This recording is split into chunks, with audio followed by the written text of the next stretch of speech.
So we're going to go over our loose leash walking with Mr. Leonard. So you're going to want to work in a multitude of different settings.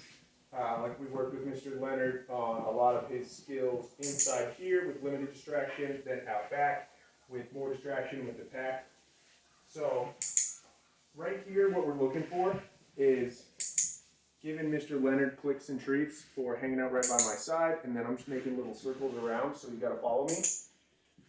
Circle, circle, follow.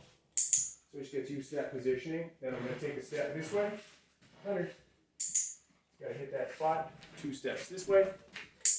Hits that spot. 3 steps this way. Hits that spot. 1, 2, 3, 4. Hits that spot. 1, 2. So you notice he went over to the wrong side. So I actually like to keep him always on one side. So I'm actually not going to give him a click and a treat for that. So he's moving on over. He's trying to figure it out. What do I do? Which is great. That's exactly what we want him to do. To say, oh, that's not quite right. That's what the clicker is really indicating, whether he's done something exactly right or not quite right. So you say, yep, that's the second that you've done what I'm looking for. So let's take some steps over here. So let's see if he, see, excellent, follows us over to the correct side. As I mentioned before, Leonard, touch. You can also utilize your targeting exercise during loose leash walking just to get him positioned exactly where you need him to be.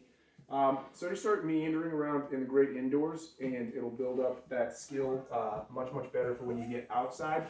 Also, one last thing, if you do get tension in the leash when you are outside, I never move forward when I've got tension in the leash, and I would simply say, Leonard, touch, and get Mr. Leonard back to where he needs to be positioned. We could continue on our journey.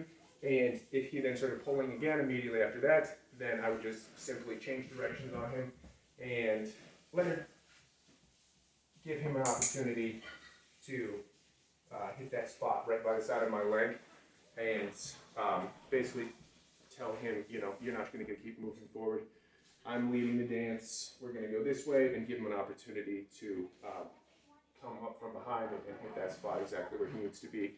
Because more often than not, dogs will just get to where they're always ahead of you, always pulling you. So if you're continually changing directions, and another great exercise is simply that. It's simply changing directions. It's called the crack walk, just going from like one crack to the other. It's about 10, 15 feet away, just bam, bam, bam. It also looks like this. Leonard. Leonard. Oh, Leonard. Oh, Leonard. Come on, Leonard. And simply have him get used to following you wherever you're going. So another very impactful exercise.